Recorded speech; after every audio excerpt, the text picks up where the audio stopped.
মা যদি সন্তানকে উদ্দেশ্য করে এমন অভিশাপ দেয় যে আমাকে যে কাঁদিয়েছে সে বড় বিল্ডিং করলেও শান্তিতে থাকবে না, তাহলে কি সেটা লাগবে?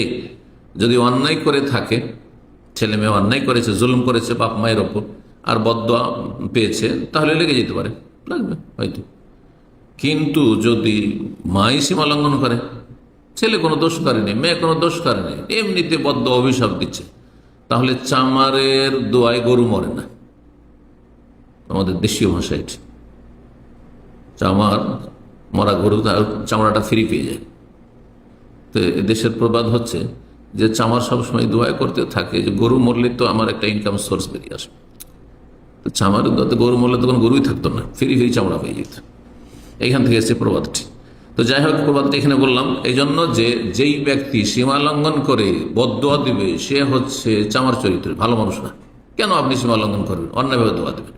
বাপ আছেন, মা আছেন, ঠিক আছে, আপনার যে আপনার মর্যাদা আছে, আপনার কষ্ট দিয়েছে, হ্যাঁ, আর যদি কষ্ট দেয় তো সবর করুন।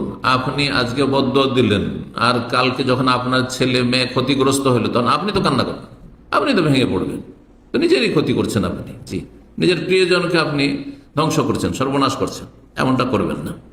কিন্তু কেউ যদি জুলমের শিকার হয়, বাপ মার সাথে চরম অন্যায় করেছে আর বদদোয়া দেয়, তো জায়েজ।